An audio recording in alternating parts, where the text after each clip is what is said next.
It is my custom to let the liturgies of Holy Week speak for themselves. And so, especially this morning, we had the full version of the Passion Gospel. I hope you were able to follow it. Didn't the readers do a great job?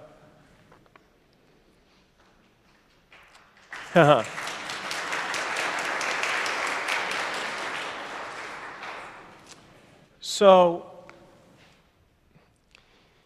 the reason I like to let the liturgy stand by itself is because these become the dramatic moments of our faith. And we intersect them in such different ways. And I like to leave it open for us to sit before this our story and let the story have its way with us. But there's three very simple things that I would like to say to help us be present to the story.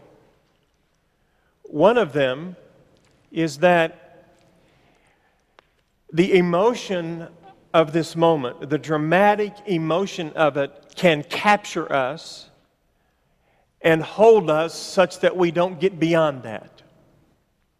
And I want to urge you, let it stir your emotions, but then move beyond that, because there's more for us.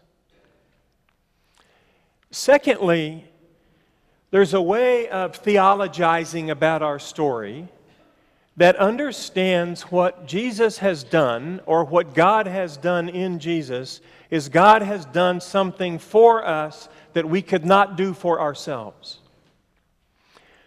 And thinking of it that way is correct, but stopping there can have the effect of making it something that was done out there and distant from me. And I want to urge you not to stop there. I want to urge you to understand something about this moment. It is, in a way, of course, unique and particular and dramatic, and in a sense, one of the pinnacles of our story and of our salvation. But it is not unique to the love of God. And it is not inconsistent with who God is and God's love and our whole story.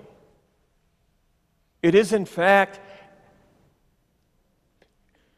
stemming from the very heart of God and consistent with how God has always acted. The decision to create was an astonishing act of love.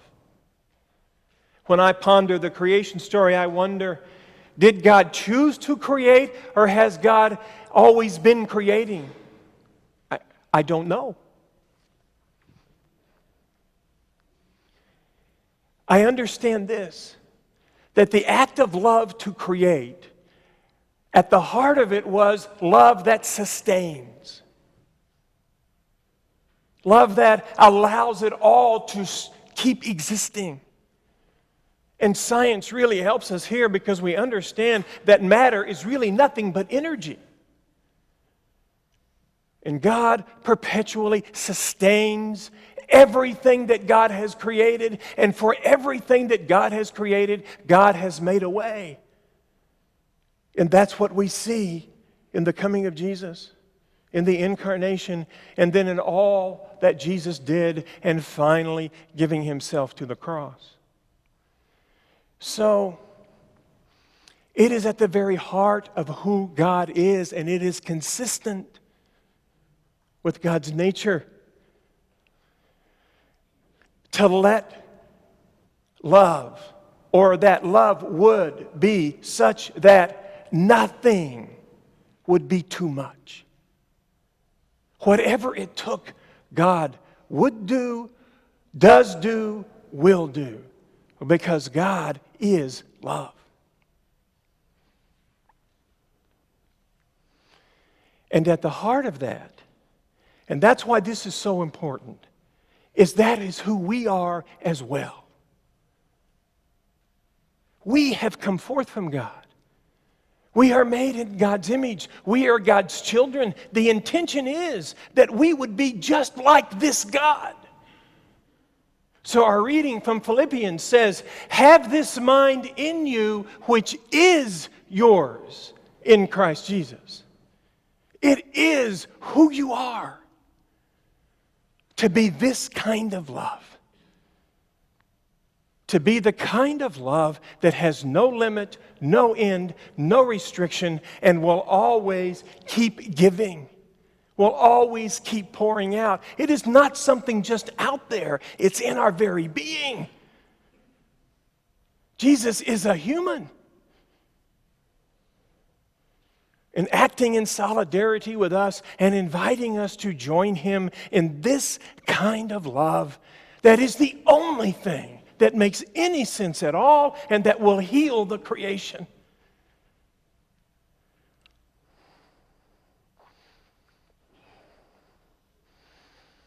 And so, Jesus models what we all know deep in our heart is the only way to be. He models non-retaliation. He models no end to giving. He models always making a way. He models unlimited forgiveness.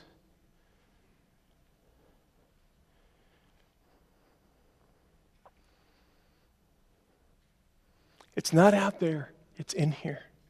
It's who we are in Christ Jesus to be like this. This self-giving love.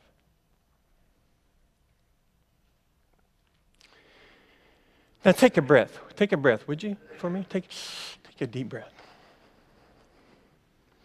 And let's make this more relevant. Because if we could just get it, we all do this all the time. How else do you think you get along with those weirdos next to you?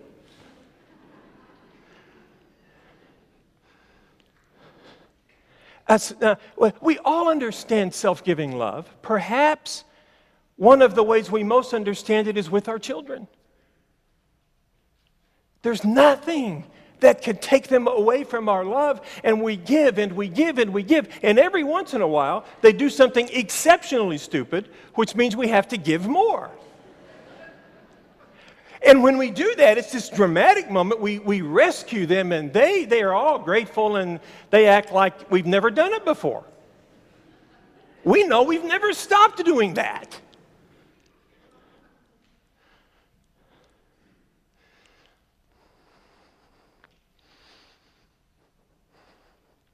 If we could just see that this Jesus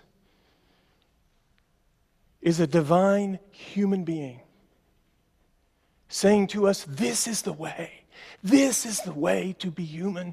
This is a way to take the pain and the frustration and the resentment and the anger and the bitterness, to take it and not retaliate. Don't react. Take it and move it away. Hold it and remove it. And then this amazing thing happens. Once people stop reacting, the goodness that is in them has a chance to come out now. And we make a way for the innate goodness in every one of us to blossom and flourish because we don't react when we're not our best self.